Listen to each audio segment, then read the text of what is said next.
Hello friend, welcome back to your own channel don't for academy the name of trust.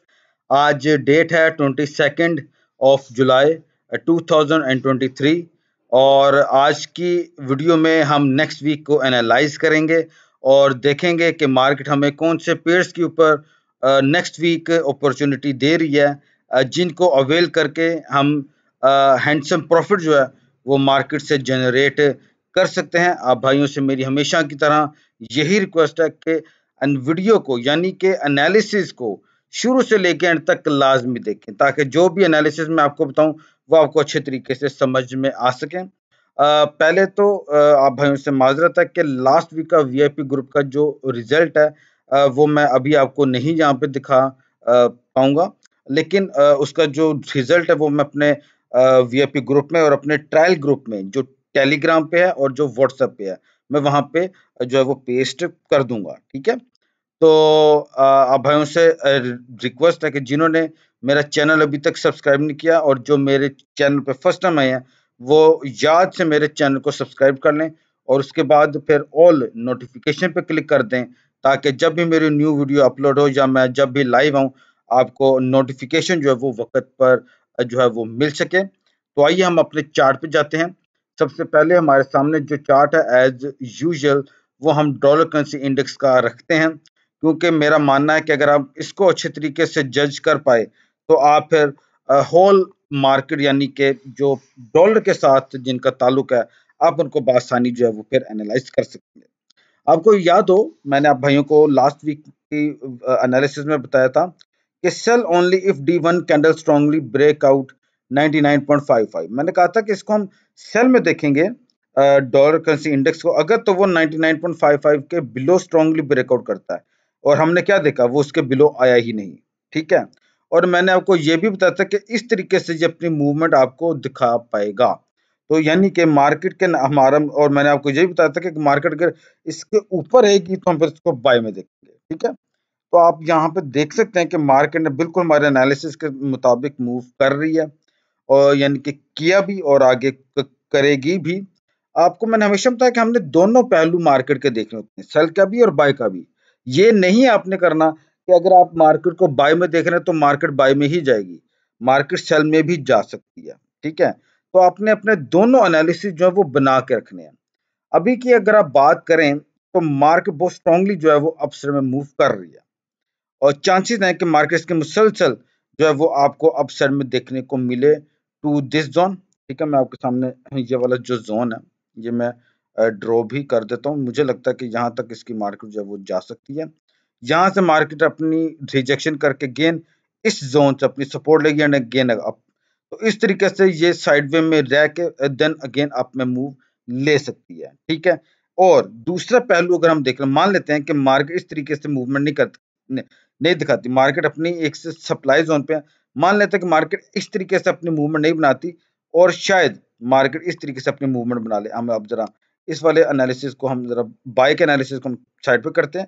अब हम cell के analysis को देखते हैं। मान लेते हैं कि मार्केट इस तरीके से अपनी मूवमेंट दिखाती है जो कि हमने लास्ट वीक में डिस्कस किया था कि मंडे को मार्केट डाउन में आती है तो ये वाले जोन से अगेन मार्केट जो अपनी सपोर्ट लेगी फिर अप जा सकती है, और इस वाले जोन से अगेन अपनी रिजेक्शन करके अगेन मार्केट जो है वो फॉलिंग की तरफ जा सकती है। तो आपने दोनों सिनेरियो बाय का और सेल का अपने सामने रख कर मार्केट को एनालाइज करना है। अब मुझे ज्यादातर मुझे लगता है कि डॉलर करेंसी इंडेक्स मजीद स्ट्रॉन्ग हो सकता है। ये एक इंडिकेटर मैंने लगाया, ये आप भी अपने चार्ट के ऊपर इसको अप्लाई कर सकते हैं। नाम आपके सामने इसका आ रहा, आप इसको भी यानी कि जो है वो देख सकते हैं। यहाँ पे देखें तो मार्केट अपना एक ब्रेकआउट बना रही है, यानी कि ऑलमोस्ट कहीं ना कहीं से बन ही गया। मेरा ऐसा मानना है कि अगर यहाँ से इसका ब्रेकआउट बनता है तो मार्केट इसकी मुसलसल आपको बाय में देखने को मिल सकती है, और देन फिर हम इस वाले एनालिसिस के मुताबिक जो है वो अपनी ट्रेड को लेके चलेंगे ये वाली इस तरीके से।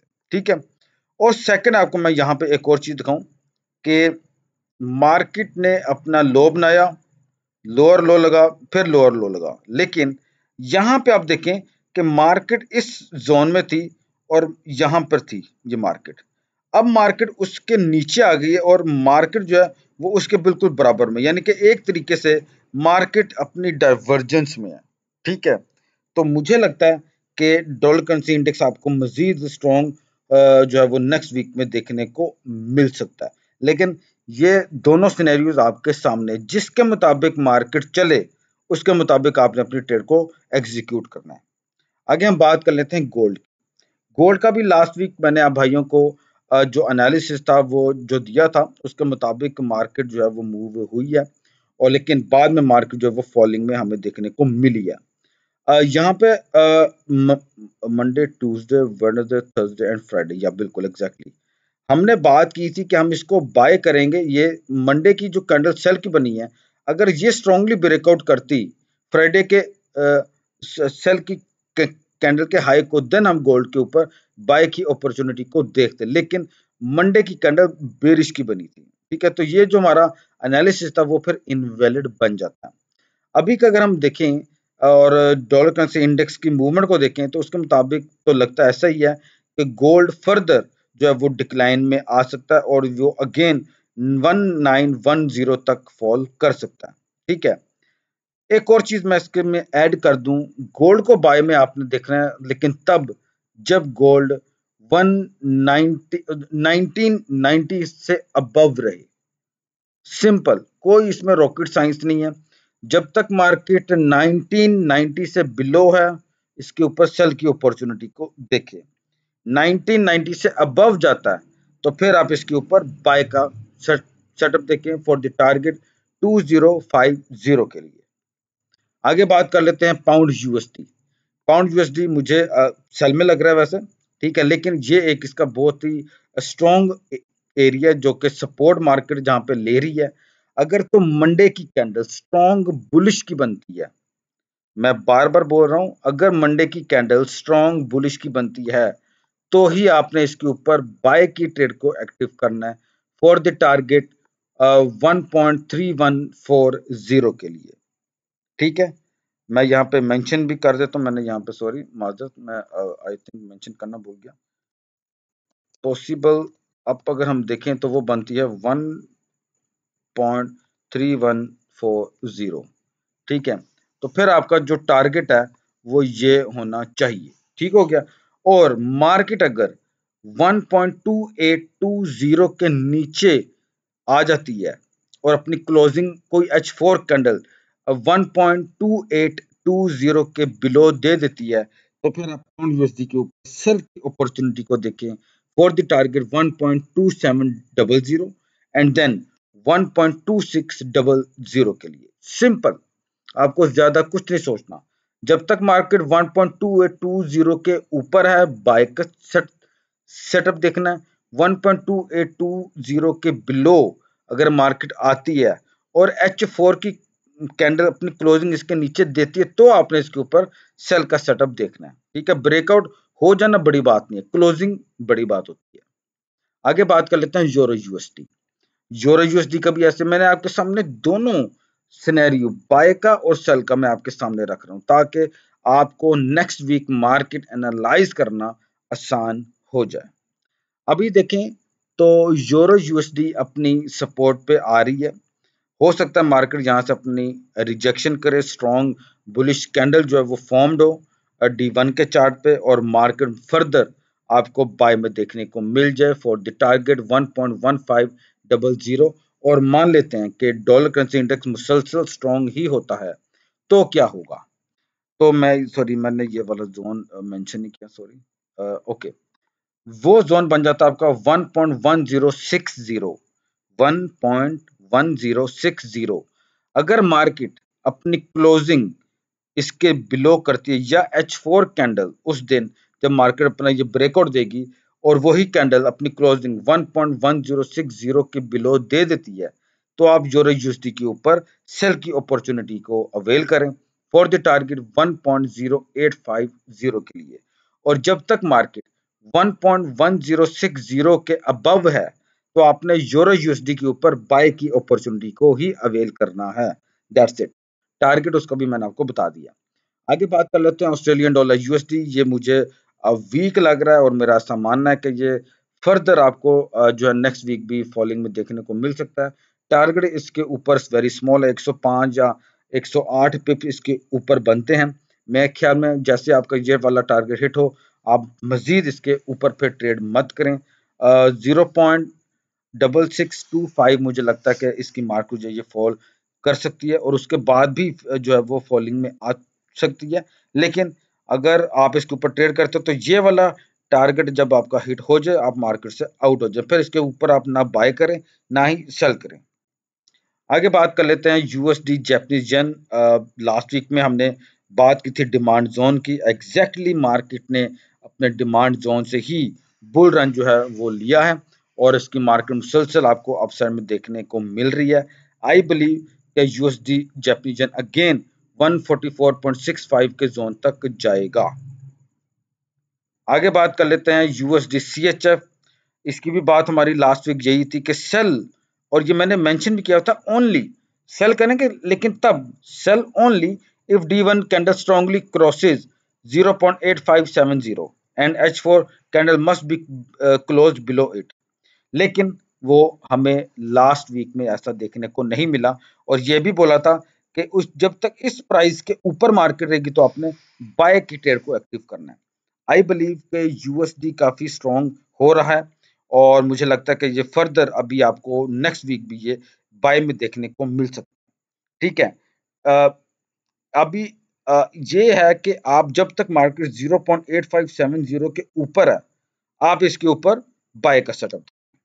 अगर इसके नीचे आ जाती है, और ये मैंने मेंशन कर रखा हुआ है, आप इसको एक दफा दोबारा रीड कर लीजिएगा, तो आप इसके ऊपर फिर सेल का सेटअप देखें। अगर मार्केट 0.8570 के नीचे अपनी क्लोजिंग देती है तो टारगेट 0.8300 होगा। आगे बात करते हैं यूएसडी कैनेडियन डॉलर। मुझे ये बाय में लग रहा है और मार्केट ने यहाँ पर काफी अच्छी अपनी बेस बनाई है और आई थिंक कि इसकी मार्केट मुसलसल आपको बाय में देखने को मिल सकती है फॉर द टारगेट 1.3375 के लिए। तो बेटर ये रहेगा कि आप इसके ऊपर बाय का सेटअप ही देखें, ना कि सेल का। ट्रेड एट जो ऑन रिस्क है, आपका प्रॉफिट है, आपका लॉस है। मैं जस्ट आपको एजुकेशनल बेस के ऊपर अपना एनालिसिस दे रहा हूँ, ये ट्रेड रिकमेंडेशन बिल्कुल भी नहीं है। आगे बात करते हैं यूरो जापानीज येन। इसका टारगेट हमारा हिट हो चुका था लास्ट वीक ही, 157.90 हमने इसका बताया था जो कि हिट हुआ।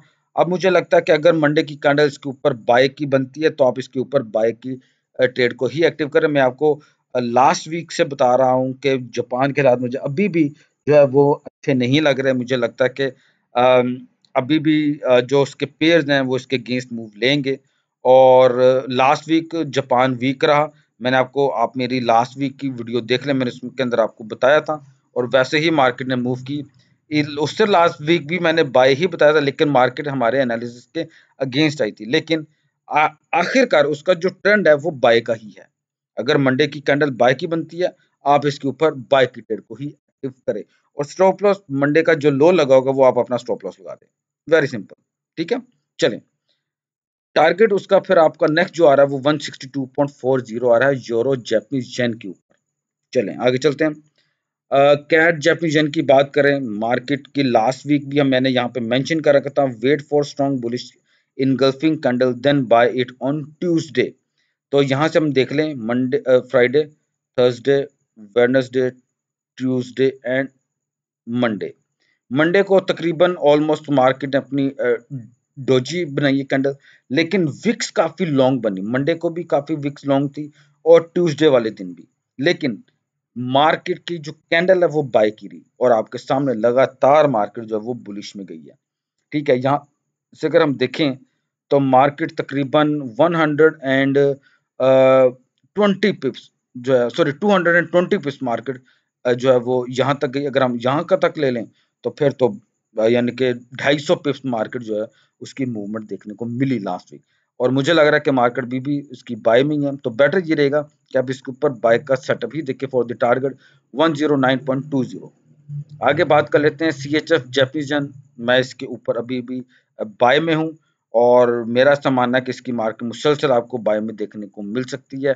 टारगेट आपका 165.30 एंड देन 169.20 होना चाहिए। मैं इसको बाय में देख रहा हूं, ना कि सेल में। नेक्स्ट बात कर लेते हैं पाउंड जापानीज येन। सेम वही एनालिसिस जो मैं आपको तमाम जापानीज येन के पेयर्स के ऊपर बता रहा हूँ, मैं इसके ऊपर भी बाय में ही हूँ। और आप देखें कि लास्ट 4 डेज मार्केट इसकी मुसलसल जो है वो सेल में देखने को मिली, बट फ्राइडे की एक ही कैंडल बनी है और उसने तमाम पिछली 4 बेरिश कैंडल्स को क्रॉस कर दिया। मतलब बायर्स का वॉल्यूम इसके अंदर भरपूर आ चुका हुआ है। और आप देखें तो ये हेड एंड शोल्डर का पैटर्न भी इसके ऊपर जो है वो मुकम्मल हो रहा, यानी कि ये इनवर्स हेड एंड शोल्डर है। ठीक है, ये देखिए जबरदस्त, बहुत ही खूबसूरत अंदाज से। और आई बिलीव कि जैसे ये इस जोन को क्रॉस करता है तो मार्केट आपकी मुसलसल जो है वो आपको अपसाइड में देखने को मिल जाएगी। तो बेटर ये रहेगा कि आप इसके ऊपर बाय का सेटअप भी देखें, ना कि सेल का।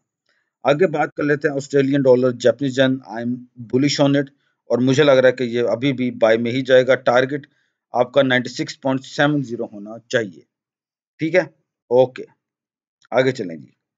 ऑस्ट्रेलियन डॉलर CHF जबरदस्त, मुझे इसकी रिजेक्शन जो है वो फ्राइडे वाले दिन हमें यहाँ पे देखने को मिली है, जिसका जो है वो सप्लाई जोन था, मार्केट ने वहां से अपनी रिजेक्शन की है। मेरे ख्याल में इसके ऊपर सेल की अपॉर्चुनिटी को ही देखें, वो ज्यादा बेटर है। अगर तो मंडे की कैंडल इसके ऊपर सेल की बनती है तो आप इसके ऊपर सेल की ही अपॉर्चुनिटी को अवेल करें। टारगेट आपका 0.5725 होना चाहिए। इसके ऊपर जस्ट आपके 104 105 पिप्स बनते हैं। ठीक है, ये जरा पेयर थोड़ा सा स्लो है, तो अगर आपको इसके ऊपर सेल की अपॉर्चुनिटी मिलती है, आप इसके ऊपर सेल लगाते हैं और आपका प्रॉफिट स्टार्ट हो जाता है, तो आप इसको फिर चलने दें। ठीक है, आगे बात कर लेते हैं यूरो CHF। मुझे CHF जो है वो बाकी पेयर्स की निस्बत स्ट्रॉन्ग लग रहा है, और उसी को मद्देनजर रखते हुए मुझे लगता है कि मार्केट जो है वो इसकी नेक्स्ट वीक भी स्ट्रॉन्ग रहेगी। और यहाँ पे देखें तो मार्केट ने अपनी यहाँ पे रिजेक्शन की है लास्ट वीक, और आई बिलीव कि अगर तो मंडे की कैंडल बेरिश की बनती है तो आप इसके ऊपर सेल की ही अपॉर्चुनिटी को अवेल करें। टारगेट 0.9500 होना चाहिए। नेक्स्ट बात कर लेते हैं पाउंड CHF। ये बड़ा जबरदस्त है और यहाँ पे ना जरा एहतियात के साथ काम करना पड़ेगा। अच्छा, इसका मैं आपको लोगों को बता दूं, बॉटम के ज्यादा चांसेस लग रहे हैं। यहाँ पे आप देखें तो मार्केट साइड वे में कितनी देर से रही है, यानी कि इंक्लूडिंग इट यहाँ से लेके, यानी कि 28 अक्टूबर 2022 से लेके अब तक मार्केट इस जोन के अंदर ही अपनी मूवमेंट बनाकर बैठी हुई है। अगर तो मार्केट इस अपनी सपोर्ट को स्ट्रांगली ब्रेकआउट करती है और अपनी क्लोजिंग भी इसके नीचे दे देती है D1 की कैंडल, अब मैं H4 की बात नहीं कर रहा, D1 की कैंडल, ठीक है, तो आप इसके ऊपर अपनी सेल की अपॉर्चुनिटी को देखें फॉर द टारगेट 10635 के लिए। ठीक हो गया। वैसे यहाँ पे भी आके मार्केट जो है ना वो अपनी सपोर्ट बना सकती है, ऐसी बात नहीं है, क्योंकि ये एरिया भी हमारे सामने मौजूद है। मैं इसको भी जरा ड्रॉ कर दूं, ये देखें ये एरिया भी हमारे सामने आ रहा है। तो मेरे ख्याल में मैंने आपको स्टार्ट में बोला कि बहुत ध्यान से इसके ऊपर ट्रेड करना होगी। अगर तो मार्केट इस जोन के ऊपर ऊपर रहती है तो आप बाय का सेटअप देखें, और जब तक मेरे ख्याल में ये वाला जब तक ब्रेकआउट नहीं मिलता तो आई थिंक इसके ऊपर ना सेल नहीं बनती, क्योंकि ये इस एरिया के मुताबिक अगर मैं देखूं तो ये काफी बिग एरिया बन जाता है यार। एक मिनट ठहरें, ये देखें जरा, ये वाला जब तक मार्केट इस एरिया के अंदर है, जितना वो डाउन आए आप इसके ऊपर बाय का सेटअप देखें, क्योंकि मार्केट एक बॉक्स के अंदर है, साइड वे में है। ठीक है, और अगर वो ब्रेकआउट कर दे फिर आप इसके ऊपर सेल का जो है वो सेटअप देखें फॉर द टारगेट 10635 के लिए। तो ये पाउंड CHF तक मैं आपको अपने एनालिसिस दे रहा हूँ।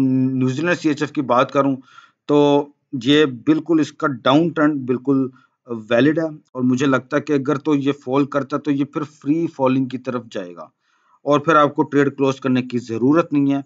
ऐसी ट्रेड ये मिलती हैं कि आप फिर इसको लगा के फिर छोड़ें, फिर इसको वॉच नहीं करना। ठीक है, और क्योंकि डाउन साइड में आपके सामने जो जोन है वो फिर ओपन है, तो मार्केट इसकी अगर फॉल करती है तो फिर इसको जाने दें, ठीक है, अगर आप इसके ऊपर इंटरेस्टेड हैं ट्रेड करने के लिए। तो ये तकरीबन मैंने आपको काफ़ी जो पेयर्स हैं वो बताए हैं। फॉर द नेक्स्ट वीक आपसे मेरी रिक्वेस्ट है कि अपना ओन एनालिसिस भी इन तमाम पेयर्स के ऊपर आप भाई ज़रूर करें।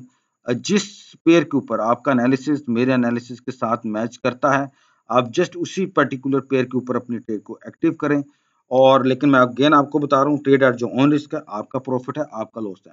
मैं जस्ट आपको अपना एजुकेशनल बेस के ऊपर अपना एनालिसिस दे रहा हूँ। मैं आपको बिल्कुल भी नहीं कह रहा कि भैया आप इसी के मुताबिक ट्रेड करो, ठीक है। कल को आपको प्रॉफिट होता है वो आपका है, कल को आपको लॉस होता है वो भी आपका है, ठीक हो गया। तो उम्मीद है कि हम नेक्स्ट वीक अगेन मार्केट से एक अच्छा प्रॉफिट जो है वो ज़रूर हासिल कर पाएंगे। और जो भाई मेरे वीआईपी ग्रुप में ऐड होने की ख्वाहिश रखते हैं, आपसे मैं बता दूं कि आपकी स्क्रीन के ऊपर ही मेरा व्हाट्सएप का नंबर और टेलीग्राम का नेम भी मेंशन है। आप उसको टेलीग्राम पे सर्च करें, वहाँ पे भी आपको मेरे जो फ्री जो सिग्नल्स हैं वो आपको वहाँ पे मिल जाएंगे। आप मेरे से व्हाट्सएप पे रब्ता कर लें, उसके बाद मैं आपको अपने वीआईपी ग्रुप में ऐड कर लूँगा, ठीक है। टर्म्स एंड कंडीशन जो है वो अप्लाई होंगी, ठीक है।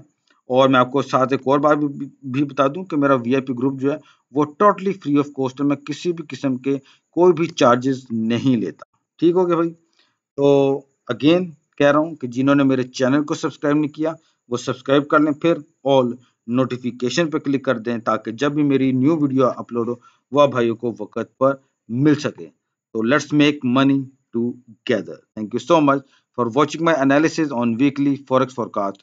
God bless you all. Allah Hafiz.